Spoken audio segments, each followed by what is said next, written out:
and welcome to another episode of Crumpets and Tea with me. Today, I wanted to talk about this book. This book is called Nervous by Soriano. Essays on Heritage and Healing. I wanted to discuss this book because I found it to be so cathartic. I have been experiencing and feeling so much healing, and it's all because of this book. And what I wanted to share, I took some notes and I want to share. Let's start here on page 233. It says somatic therapist Rizma Menakem says, when we heal and make more room for growth in our nervous systems, we have a better chance of spreading our emotional health to our descendants. This healing, I have discovered the hard way, is ongoing and never linear. I have actually read their book, and I love it. So I have heard that before. And what spoke to me profoundly was the part when she finds out that she's pregnant. So she wants to get pregnant and she's trying to get pregnant, and they go through IVF, an incredibly supportive team of IVF nurses and doctors. And this is one, on page 215, she writes, I had no idea at the time that the teacher would be Penny Simkin, one of the founders of the modern American doula movement and a nationally recognized leader in trauma-informed birthing. First of all, I didn't know there was such thing as a trauma-informed birth. And I think that for me, that was the one moment where I was like, what, this exists? This exists? They could have saved me. If I had known, it could have saved me so much of everything, emotionally and mentally. And they're letting you know what she's going through is all that teeth grinding and primal screaming and the doctor yelling at the mom to push. That's just for TV. That's not necessarily what real birth is. And I just love that she had a trauma-informed birth. Also, when she discloses all her fears, and Penny is nodding encouragingly the whole time, it gave me so much healing to have someone that you can share that space with and disclose all your fears. That just it blew my mind. I love that. Page 216. I may have strong emotional reactions, so I will need help breathing, moving, staying warm, and feeling nurtured and supported. I'm more worried about emotional triggering than I am about physical pain. I want my birth team to not mistake any emotional reactions I might have, like crying or even sobbing, shaking, etc., as a sign that I need pain medications, and to instead let me move through the emotions with support. Okay, first of all, I cannot emphasize enough how many times I was told to get on medication before my birth. Already during my pregnancy, I was told to go on medication. I was encouraged, highly encouraged. When I was in the hospitalized, all they encouraged was medication. That's all. They didn't talk. There was no one there for the emotional triggers that I didn't even know I was having. I mean, I knew I was going through something emotionally. Like I could feel it, and I was experiencing just crying all the time. I didn't know it was emotional triggers. No one explained it to me. No one really took the time to hear me. They just right away just said medication. They kept shoving that in my face, medication. And after I gave birth, and I was feeling like I was trying to stand up for myself because I had a C-section, and it wasn't the easiest delivery, the easiest anything. I was also trying to stand up for my daughter and make sure I was there, right, present, even though I was on all these pain medications. And I think that as soon as I cried, because the tears just came out, it's like you're standing up for this little human being who was just born 3 days ago. And it is emotional. And I started crying immediately. They also said they wanted to put me on medication, antidepressants. And so for me, when she's writing that and she's making sure they know this is just emotional triggering and this is not just, it's very, I think it's very easy for us in this society to just shove antidepressants and medication, which, yes, they help. Maybe need them, take them. However, there's a difference between emotional triggering that you're experiencing and also just shoving antidepressants or medications into someone's face just so you don't have, just because people feel uncomfortable with tears, with the emotions. That's another thing. On page 149, on page 149, she talks about trauma and she talks about therapy. And this is something that obviously resonated with me. Back in 2001, I had never heard anyone speak of individual trauma, much less collective trauma, historical trauma, or colonial trauma. Not in my family, not in my schools, not even within the Filipino activist community. Back then, I would not have been able to tell you what I know now, that what brought me to the edge of that cliff was pain from unbridled anxiety and depression, but also from accumulated psychological trauma. It took me 40 years to understand that the traumas I had experienced were multi-layered, stemming from birth through the present, extending back even further beyond. I had suspected but not accepted that I also carried historical trauma from generations past. Back then, I had also never heard anyone speak about therapy. I had tried to see a counselor in college, but she left me crying on her couch when time was up. It took another transformational experience with activism and debate for me to be exposed to therapy as a ritual practice.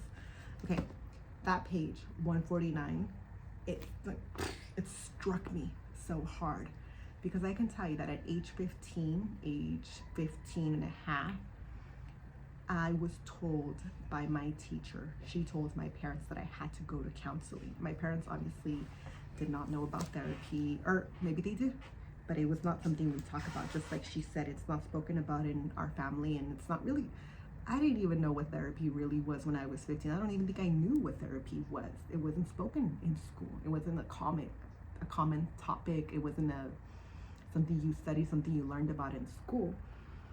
And so she says that the therapist left her there, right? Crying on the couch when time was up. Do you want to know how many times? And that is one of the things that I spoke to my new recent therapist, that I told her, I don't want to end up crying. I don't want you to say, oh, it's 2:00, it's time to go by, and I'm crying. That has happened so many times. And I didn't know I didn't know that that's not, that I didn't know that you needed time to say, hey, for the last 10 minutes, we're going to practice some deep breathing, or we're going to talk about it, or we're going to close up, right, in a calm, collected manner.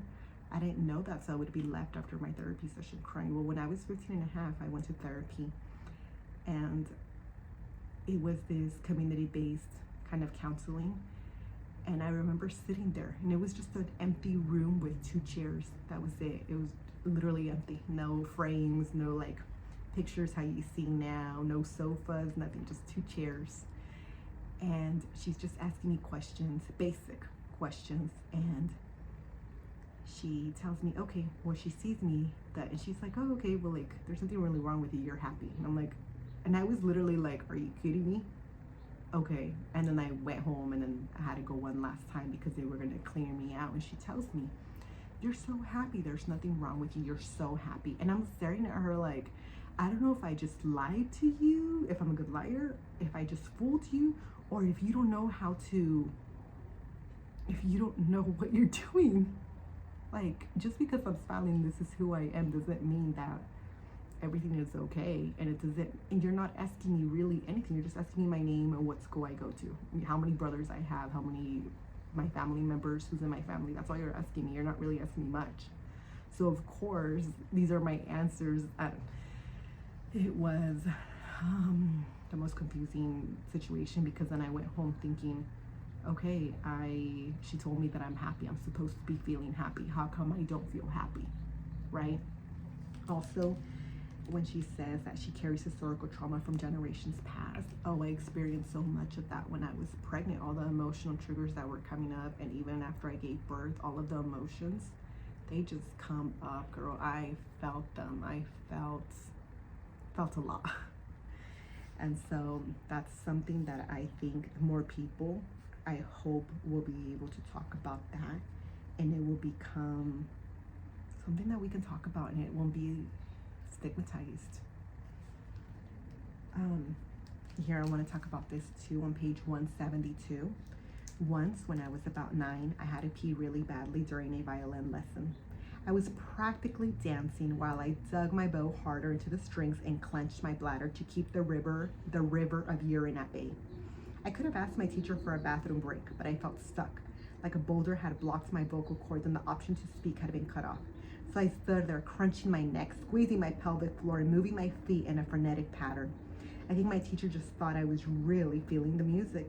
And when the rak-tak began and my teacher asked, "What's that?" I pretended I didn't know it was the sound of my pee dripping onto his rug. That has happened to me. That has happened to me. I can tell you that I was in elementary school and I asked to go to the bathroom. I actually asked. And guess what? I was silenced. I was also told not to wear braids. I was also told criticisms about the color of my skin. I was told criticisms about the language I spoke, which is my native language, Spanish, that I could not speak it in school. I was told not to wear my hair in certain hairstyles like braids. And I peed in class. I peed in class because I was not allowed to go to the bathroom, and I raised my hand, and guess what? My voice was silenced. It was dismissed, and I was told I couldn't go. Why is it that we live? Why is it that we create these schools where we have to ask to go to the bathroom? And we have to go to the bathroom, we have to go to the bathroom. I peed myself. And for much of my life, my body was in a state of both pain and anhedonia, the inability to move toward pleasure due to depression or trauma. For people with anhedonia, neural pathways involved with emotion become downregulated as part of an adaptive trauma response. I stopped feeling because there was only so much pain from isolation that I could take. This, I feel like I do. I used to isolate myself a lot whenever I felt any type of emotion, any type of feeling. I used to isolate myself. I didn't know necessarily that I was didn't know that I was isolating myself in the moment. I saw it after. I saw it when I lost friends. I saw it when I didn't talk. I saw it when I saw the text message, "Hey, what's going on? Hey, what's going on? Hey, talk to me. Hey, you've been MIA. Hey," just I saw the messages. I heard their voices. I didn't know how to access that part of me that could just use my voice. It didn't really have a voice. It had been silenced. It had been diminished. So I didn't know how to use it and how to say, "Hey, this is what's going on. Hey, I experienced SA. Hey, I went through this," right? I didn't know how to say that. I didn't know how to say I can't control the feelings. I can't control the nightmares. The nightmares come, the flashbacks, the night terrors. I wake up hyperventilating. I wake up literally in a state of panic. I'm hyperventilating, I'm sweating, I'm crying, I'm having anxiety attacks, I'm having panic. I didn't know how to say any of that. I didn't know how to articulate, how to use the words because they had been silenced. And when I read this, I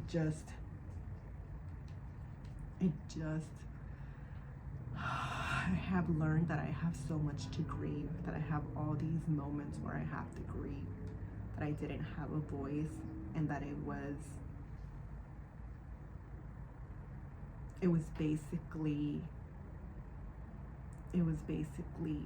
basically told, "Don't use that voice," and I didn't, and I isolated myself, and thus so many friendships dispersed, and also so many relationships, and by that I mean friendships, people, right? So many relationships, there's this trust where you almost feel like, are you being secretive? Where I was once described like that by a friend, and it's like, inside it's like, no, I'm not trying to keep secrets from you. I just don't know how to tell you that I'm suffering inside, that I'm in so much pain, that I go to sleep crying, that I literally cry when I get home from school. I'm in my bed crying. I lock myself in the bathroom so no one will hear me crying sometimes, because I don't have a private space where I can cry, that the bathroom is my only space where I feel safe, where I can just be by myself and experience all those emotions and let them out. And if it wasn't in the bathroom, I had to do it in the shower. And so now I'm giving myself the courage to, yes, experience all of that, radically accept it, and grieve, and also have compassion for myself. And so I want to say thank you. Thank you to the author for writing this book, because it really is just it really spoke to me so much, and I'm able to now grieve those parts where I'm like, hey, I experienced this. Hey, I wish I had a doula who knew that I was just having emotional triggers, right? Someone that nodded encouragingly while I talked and spoke. And I'll read one last page. Page 183. Part of this bonding effect may also come from the fact that listening to or playing music awakens the reward centers in our brains. Music increases blood flow to the same parts of our brains that activate when we eat chocolate or do drugs or have sex. Meanwhile, music turns the volume down in areas associated with depression, anxiety, and PTSD. This explains why music has always felt like church to me, and perhaps also why music has been used by workers, prisoners, enslaved people, and others in oppressive situations throughout history.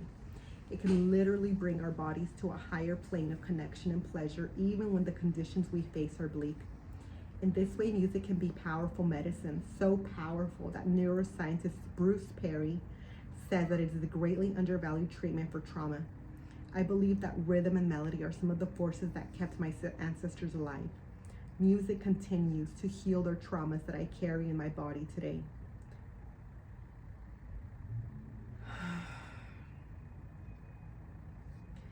One of the same therapist that recommended this book to me, she had previously told me about karaoke, probably like about a month and a half ago. She had told me to sing.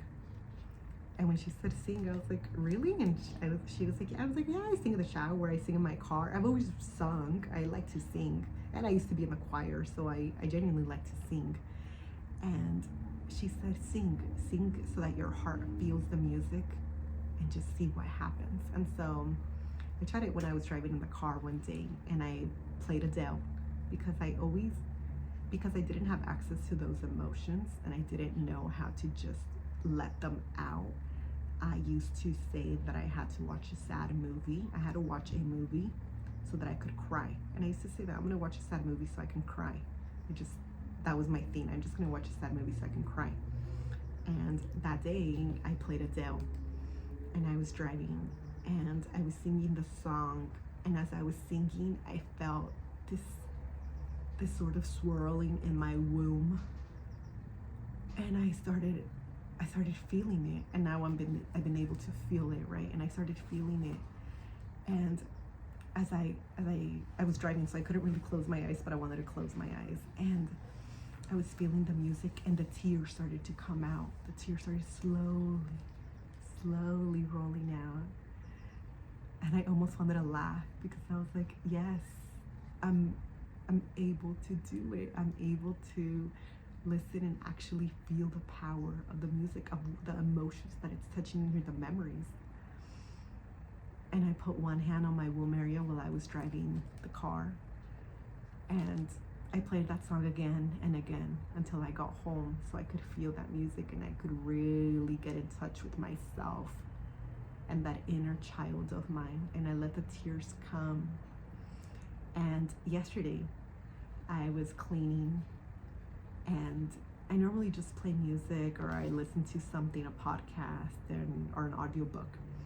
And yesterday I was listening to Bruno Mars, but also something inside of me was like telling me specific songs. And so I played some music in Spanish, and as I was singing, I grabbed a broom and a shirt, and I started singing to the music. I started singing the words, like really singing the words and feeling it. And I was feeling the emotion of it. It just took me to another place. And I was able to feel it, and I was able to access those memories that I had. And it's just been so healing, where I can cry listening to the music, but I'm radically accepting what I'm feeling. It's uncomfortable, yes. It's also really beautiful, to be able to get in touch with myself and nurture myself, because now instead of judging myself, I can give myself a hug and I can nurture and nourish my soul, and also be there for that inner child that probably didn't receive what it is I needed. And I'm able to give that to her now. And it was just so amazing. And so I just want to share that with everyone. If you or anyone you know wants to read this book, it's just all the history. There's so much history we carry in our own bodies. And let me read this before we end. On page 140, it says, hiding our struggles is a common coping mechanism, especially in communities where mental illness is stigmatized and poorly understood. My friend Alexis testifies to this as well. Alexis was only 12 when she first thought about ending it all. She had been carrying a burden of loss since infancy. Her mother died from cancer when Alexis was only 17 months old. She lived with this grief along with her father's gendered expectations that she carried the load of domestic duties for the family. One day after Alexis's father gave her a long list of chores, she felt so overwhelmed that she grabbed a bottle of bleach, unscrewed the cap, and brought it to her lips. Her brother saw her and stopped her before she drank a drop. That evening, Alexis had her first panic attack. Overcome by shame at having been caught, she wouldn't speak of this suicide attempt or her other struggles with mental health for years to come.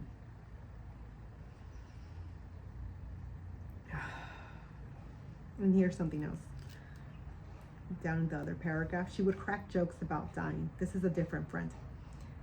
She would crack jokes about dying, then laugh as a way to release steam. In this way, she may have been an example of what Kevin Nadal calls smiling depression. Beyond the joke, she became increasingly quiet and never acted out, which earned her praise for being good and mature. All the while on the inside, she felt hurt, increasingly isolated and misunderstood. And then she names the people, and those are 4 examples of the comments of feeling alone. And I do want to say that oftentimes I have felt alone with all of those emotions and all of that shame, and that reading this book, it really just opened my eyes. It showed me that there really is, that I'm not the only one, that this is something occurring to people, that people are going through this, and we need to make therapy accessible. We need to have more trauma-informed therapists and educators. We need to have teachers who also understand trauma, because there are kids who are in foster care whose parents they've been separated from their parents, and they go to school and they may not do their homework, and they may not do the work that's asked of them during class time, and they may end up with an empty piece of paper to give to the teacher, and the teacher may punish them, may yell at them, may tell them they didn't do their work, but really it's trauma. They're going through something. And I think that that's the biggest thing, is that there are educators and there are professionals, and just all of us, we need to understand what trauma does to us, because we all experience something in our lives. And I know that educators already are underpaid, and that's another thing we have to talk about. But I really hope that if you pick up this book, oh my God, can I read one more? Let me read one more. This is on page 151. This book just really is so amazing. It's so poignant. Community rituals brought me close to other people connected by shared purpose. Once I began to understand my own body as the body connected to others, I began to believe that my pain was not just my own. Once I started to believe my pain was not just my own, I started to believe that the pain was not my fault. Once I believed that the pain was not my fault, I was able to overcome shame and self-blame. Once I overcame shame and self-blame, I began to heal through collective practice, combined with intentional self-love and care. This was my bamboo framework woven by community. This was the Bayanihan ritual that transported me to higher ground. I'm not sure I'm saying that right.